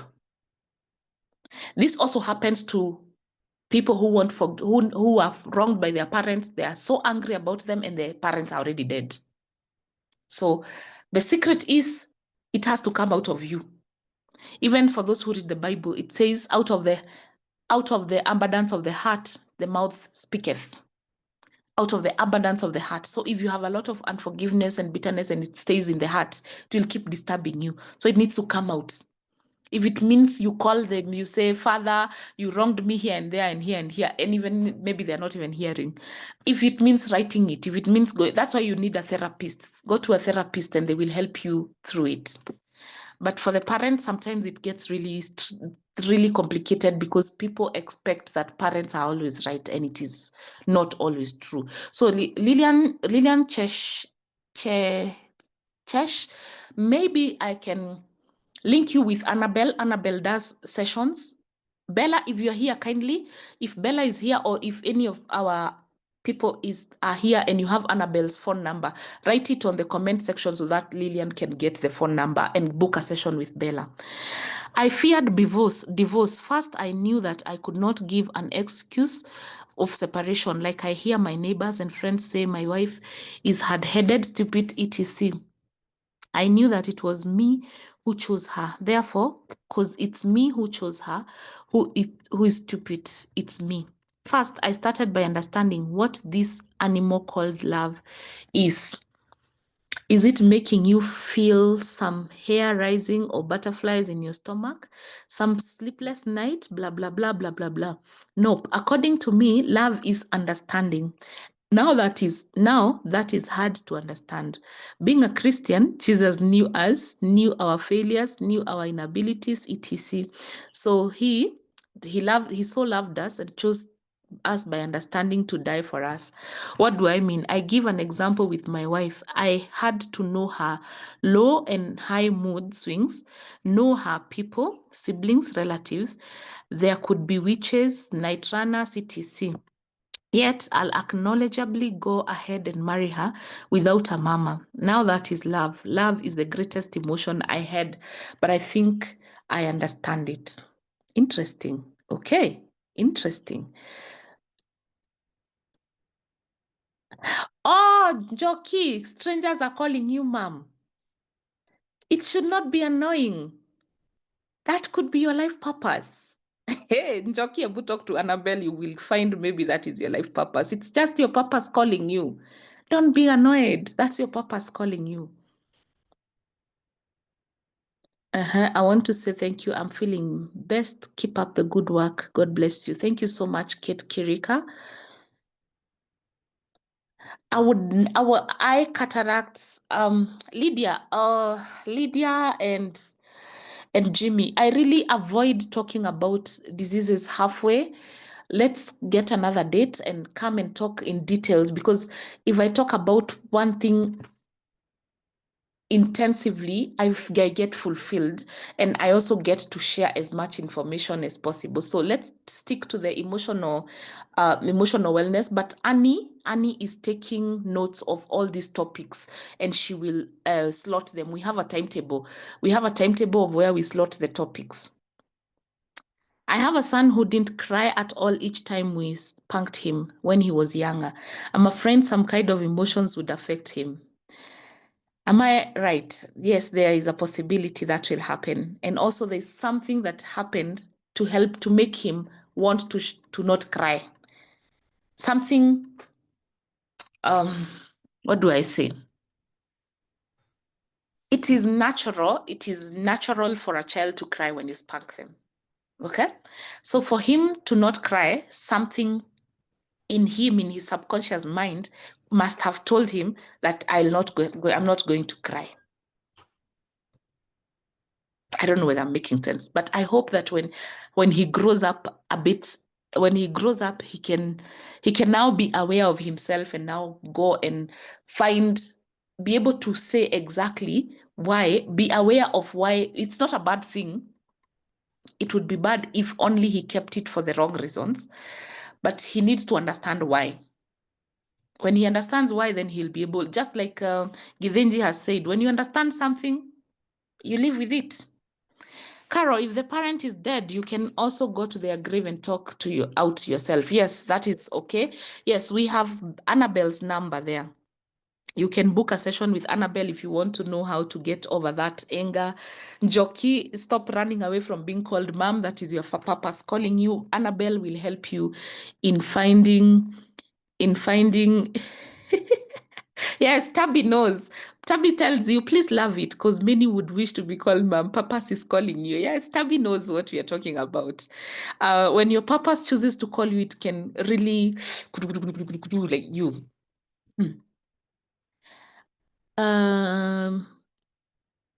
Thank you, Sam. Thank you, Sam. Oh, Sam, how are you? Good to see you, Sam Givengu. Carol, thank you so much for the lessons. Emotions are everything. Yes, you have to really be aware. And the secret is be aware. Be okay with whatever emotion. There's no human being who is always happy. There's no human being who doesn't get angry. We all have those emotions. It's just about balancing them. When you're angry, it's the management. It's how you manage them. When you're happy, it's how you manage. You can also be too happy and you go and drink all the alcohol in the club. That's also destructive. You can also be sad and be depressed throughout. So if you want to say something, this Mary, karibu sana. Hi, Carol, and thank you for the opportunity. Thank you for everything. I have a situation. Okay. Now we are talking about emotions. I've been trying for almost a year to do something, but the most of it is on other people's hands. Mm-hmm. And this is so frustrating. That's why I wrote frustrated. Mm-hmm. And this bruxism was what you're saying. I have it now. Because every time I make a move, I get frustrated. I don't know how to deal with these emotions. What would you advise me to do? That thing that you're supposed to do, you want to do is in the hands of other people. Like they have control of what you should do. Yes. So would you sit down by yourself, Mary, and write down exactly what you want to do, how you want to do it, who is a part of what you want to do, and who among them you can be able to not work with or be with them. And if they don't come on board, what are the consequences? Like analyze that whole thing deep so that it stops bothering you from here, because there is a possibility. There is actually a possibility. Maybe it is being stuck because God could be protecting you from something. Or maybe you don't need those people. You know how many times Carol, sorry. I was thrown out. Somebody called me and I was just thrown out. Please repeat for the maybe 30 seconds. I didn't hear you. Sorry. I'm saying you have to sit down and write down what you want to do in details. How do you want to do it? Who is among those people you think that you need to do with them? What are the consequences of if they don't come through for you or if they keep blocking you? Who knows? Maybe they are blocking you because you're supposed to do it without them. Who knows? Maybe you are being blocked because God can already see that in future those people will stress you to death. Who knows? Maybe it is because this is your calling by yourself. Maybe you don't need them. And who knows, when you write it down and you sit down and you analyze it, who knows, maybe you don't even need them. So I would advise this, instead of feeling so much frustrated, spend that time by sitting down and writing as much as you can and seeing it from all angles. See it like a box from all the corners, inside and out, and then you will figure it out. If you need help now, that is when now you can ask me or someone else to listen to you. Speak it out, speak it out. You don't know how many times this Carol you see here had limited herself and thought she needed partners for her to be who she is, but they kept being blocked and blocked and blocked for years. I suffered for more than 8 years because I didn't believe in myself and I was waiting for a partner to support me, to work with me. I didn't feel good enough, but look at me today. Because I accepted I am good enough, now I'm impacting lives. So maybe you are actually good enough by yourself. We don't know. So because I don't know exactly what that thing is, that's what I would advise so that it can reduce on the frustrations. The people who I'm relying on, it's actually the state here. And they have the power. So they kind of let me know, we got the power. So this might even stop me from coming to my graduation. So now, let me tell you something. There's a word that you have used. The people I am relying on. That's the catch. Don't rely on the state, my dear. It's the state. I need to get permission from them. And if they don't give me the stamp, I'm done. Who created the state? Oh. Who created that state? State ya Germany man. Yeah. Created and who runs that state? It is God. So you are relying on the wrong people. So this is when you call yourself and you sit down. So that is where the frustration is coming from, because you are relying on human beings who they think and you think they have control, but no, the control comes from a supernatural being. That's when we started this conversation, I spoke about a supernatural being.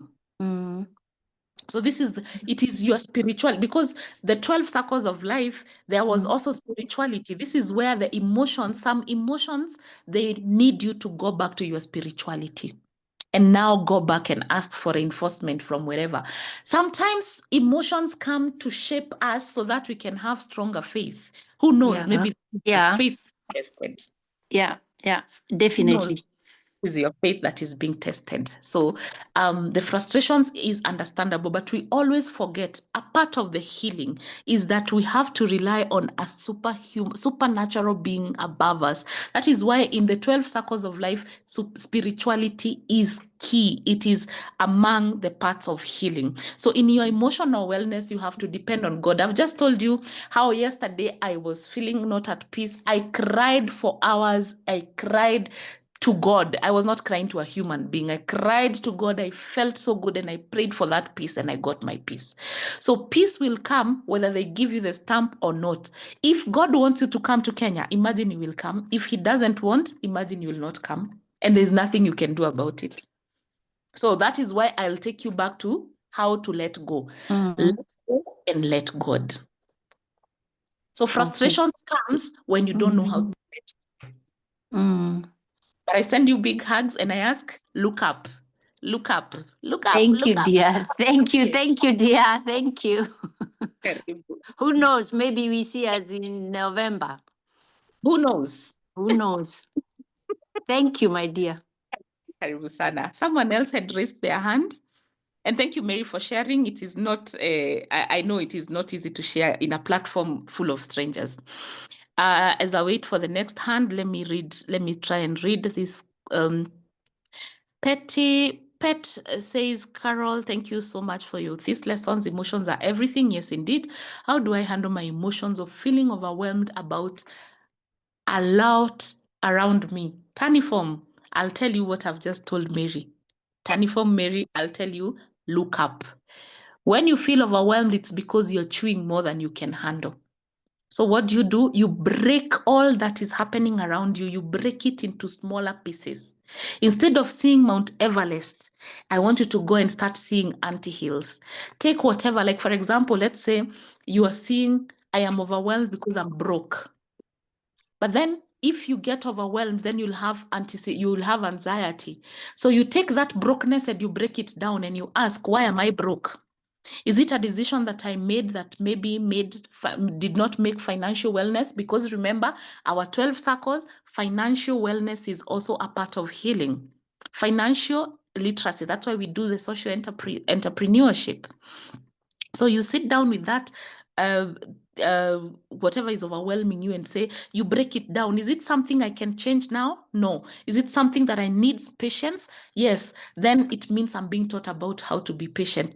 Overwhelming comes when you carry so many things at the same time.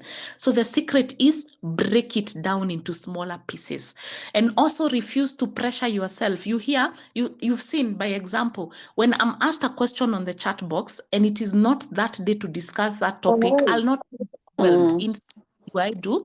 I say we will discuss it some other time. Sometimes we overwhelm ourselves because we want to do everything at the same time.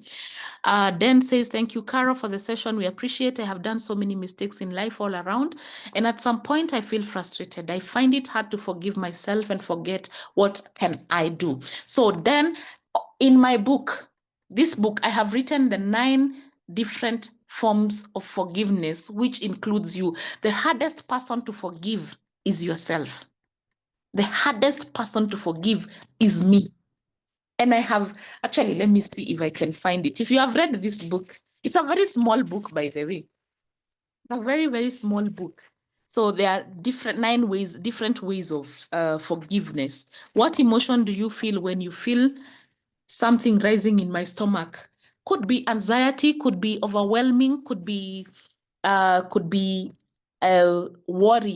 worry and fear.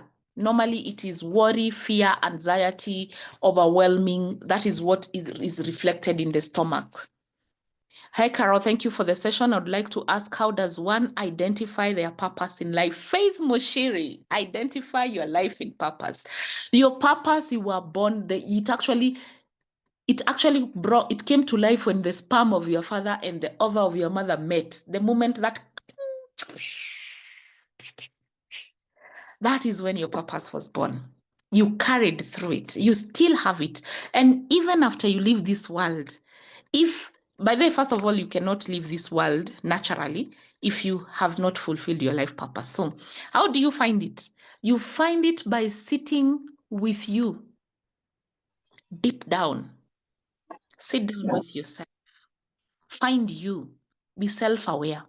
Because most of us, the life purpose is covered by the pain and the traumas and the struggles and the things we were taught by our social, cultural, so many things. So Faith Mushiri, write that as a topic so that we can come back again. And if we have a good number, we will come back again and have a session of doing how to identify our life purpose. Thank you, Carol, for this topic. It's an eye-opener to me and my siblings too. Thank you so much, Agnes. I have an eye opener it's an eye opener. Thank you so much, Akara. I think my biggest issue has been fear of failure, not feeling good enough to succeed or being wanted, chosen. Sometimes people who have spoken into my life have confused me in the process of overcoming this fear. Even spiritual leaders, it is so freeing to know it's okay to look up and in me without the outside noise. I'll take you back to Christine.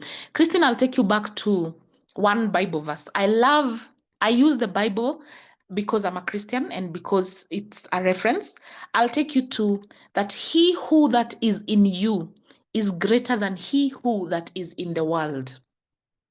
Most of us are searching for God outside us, and God dwells and is within you. Let that sink in. The same God loves us to be healed, wants us to be healed. And so the healing that you are seeking outside you is already within you. The money, the wealth, the anything that you seek from the outside you, it's actually within you. So I'll tell you, even that fear you can overcome by yourself because you have God within you. And some religious people will say, I'm being blasphemy. That is not blasphemy. But he who that is in you is greater than he who that is in the world. What emotion do you feel when you feel and how do I deal with it? So Carol, I think I've answered it. We have 8 minutes. I want to give whoever will raise their hand to say something. Christine, thank you for the love heart. Thank you so much. Brian, Matthew, thank you very much. Hannah Mboro. Hannah Mboro, you want to say something? Thank you, Carol. I'm in another engagement, so I'm double whatever it is. Tasking. Thank you. Karibu, Hannah. Anyone else want to say something? You can raise your hand.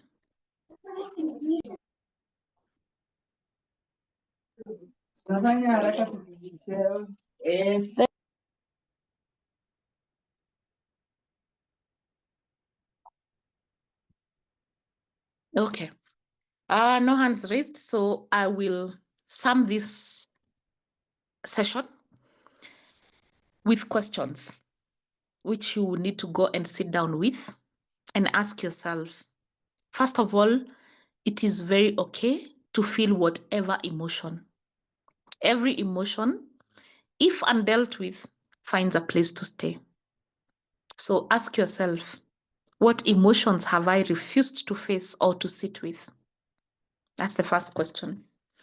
This starts from when you are a child, growing up, in relationships, in church, in mosque, in your workplace, all those things. Ask yourself, what are these emotions that I have sat down with and I have refused to face?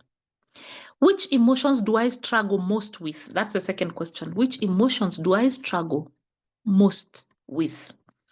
Breaks my heart to see people on TikTok, on Facebook, and I'm not saying you don't go there. Go there because you follow me there. But we rarely use our phones the right way. We have access to internet. Whatever emotion that you're dealing with, that you struggle with, go and look for online information on possible causes. How can I deal with it? These days we even have therapists who are online, so you can get even therapy.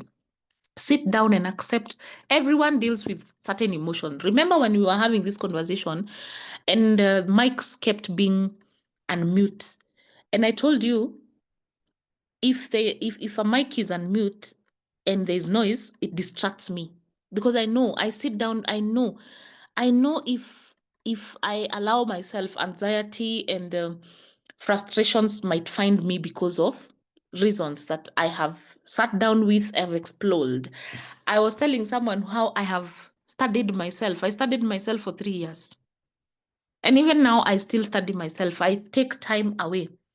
Some of us we don't even know which emotions we are dealing with. We don't even know our life purpose because we are doing left, right, and center and everything. There's someone who cannot sit down and do one thing. You want to do everything at the same time. You can't set aside time for yourself. You don't even listen to yourself. You don't even know how you feel. So how do you expect your partner to understand how you feel?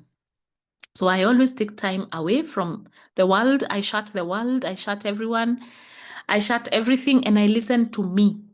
And me, is God. And so I listen to God. And what God is saying is what qualifies me. That is where my confidence comes from. That I'll be in the middle of anxiety, but I'll listen to what God says about me. And that is what I will sit with. And that is what I'll believe in. I don't care. I remember when I was a young girl, there's a day, one day I ran away from home and I went to one of my grandmothers. And she asked me why I came. I said, my dad came home drunk and he called me a dog. So my grandmother looked at me and asked me, this is a story I keep telling whenever I can. My grandmother, actually, I think I've documented it here. My grandmother looked at me and asked me, so are you a dog? And I said, no, I'm not. So what does a dog do that you don't do? I said, it barks, it has 4 legs, it has a tail, blah, blah, blah, blah. Then she asked me, he called you a dog, you got angry, you ran away from home, you risked your life by coming to Nairobi, somewhere you don't know, because someone called you something that you are not, and you believed them. So whose voice are you listening to? And I was a young girl. I was quite a young girl. But those words have kept me going. Maybe you are even angry because of things you were told. And you know deep down you are not those things. And you keep carrying them. It's up to you. They'll keep eating you up. So what emotions am I sitting with? How do I sit with them? How do they manifest? How do they manifest those emotions? I have some people who've told me they admire how calm I am. It's because I've seen chaos. I've been chaotic. I've actually been chaotic in my life. But then I realized the chaos are not helping me. The chaos are not helping me in any way. I've done so many things. I've attended all the events that I could. There's a time every birthday and everywhere I was going because I could not stand my own company. I could not stand my own company. So I would rather be with people. So I see it when I see people struggling to be by themselves because I've been there. But the calmness comes after storms. So that storm that you're facing could be your teacher. Some things we go through, they are our teachers, but we don't want to listen. We don't want the teachings. We just want the end results. I'll go back to what Jimmy has talked about love. I see so many people reading 1 Corinthians 13. 1 Corinthians 13, 1, sijui to what? Love is patient, love is kind, love is understanding. But we just want those fruits. We don't want to be tested. Our emotional well-being is a tool to train us to be the best versions of ourselves. Just like yesterday, I read somewhere that marriage, that statement, by the way, was hard, that marriage or being in a relationship with someone is a tool to train you for holiness. It is not to make you happy, which is so true. There is no one who annoys you in this world most like your spouse. There are days that you want to just run away, but they are sharpening your patience. They are sharpening your understanding. They are sharpening you for who you are. And so, yeah, that emotional wellness is key in your healing, in living a healthy lifestyle. You could be there, you're struggling with weight.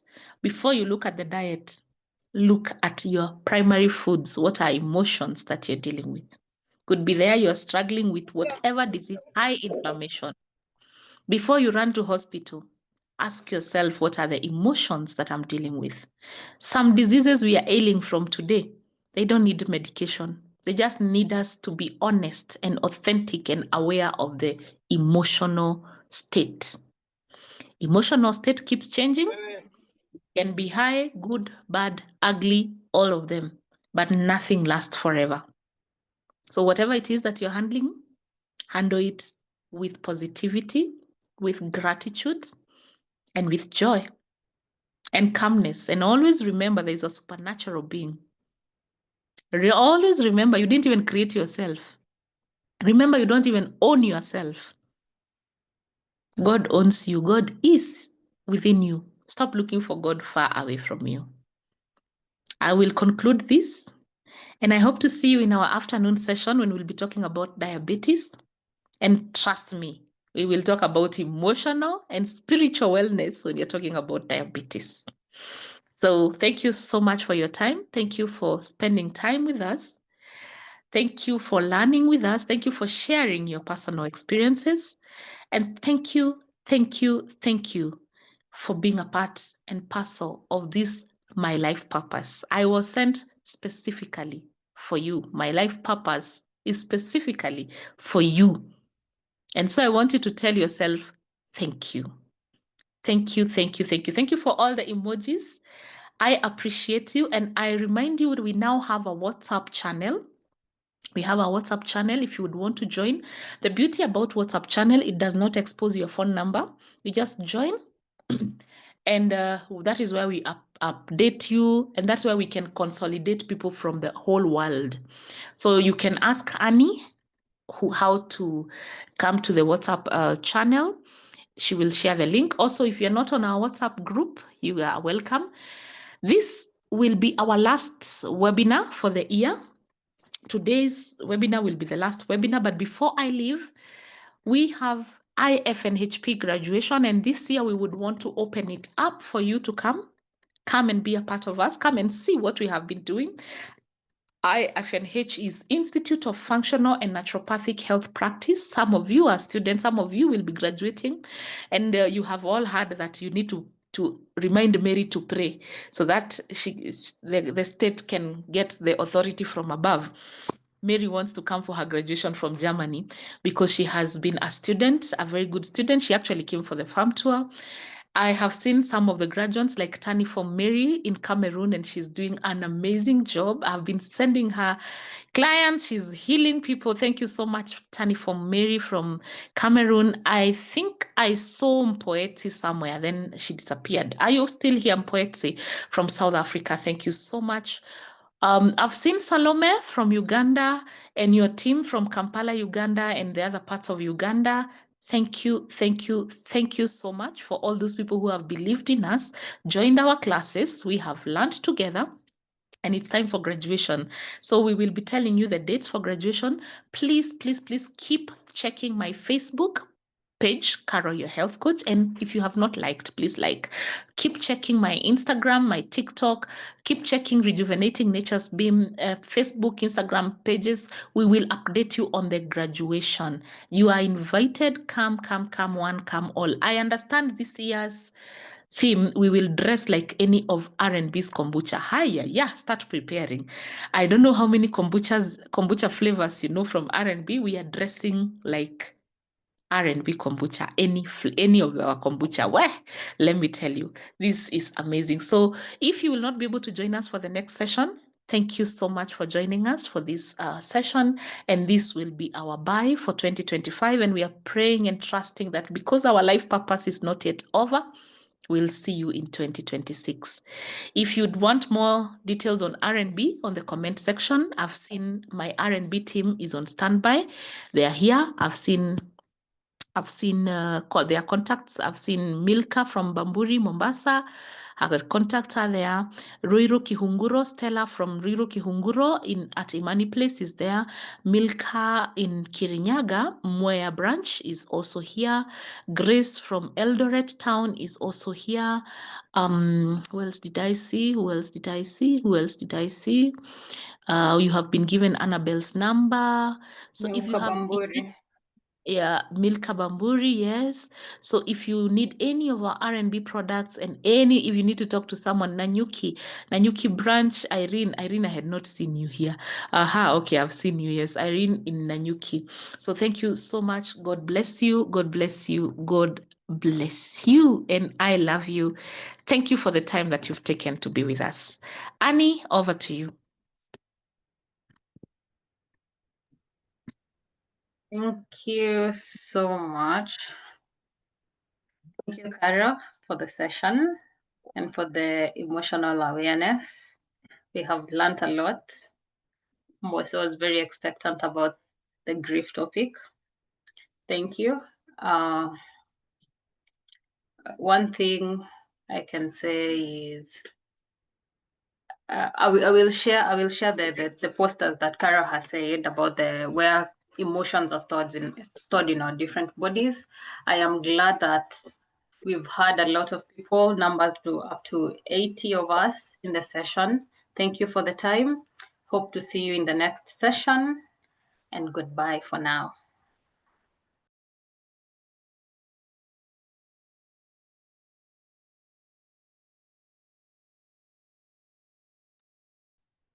Annie, they are requesting for the link to the WhatsApp group. Okay. I will share it. I believe okay. You can text me on +254 750 621 563. So that I can share you with the link to join the WhatsApp group. I will also share the link to join the WhatsApp channel for Caro. Time for the next class should be, oh my goodness, we're late. It should be from 1 p.m. to 2:30. I think we can do from 1:30 to 3, if that's okay. Yes. I need to save my throat. Yes. So next class should be starting from 1:30. We are going to use the same link as this we've used, so no need to worry. Yes, the recording is shared. Carol, the recording is shared on the WhatsApp group, so join the WhatsApp group. Yes. All right, grace. We say the grace together. Now may the grace of our Lord Jesus Christ and the love of God and the fellowship of the Holy Spirit be with us now and forevermore. Amen. Amen. Thank you. Goodbye. See you soon. See you.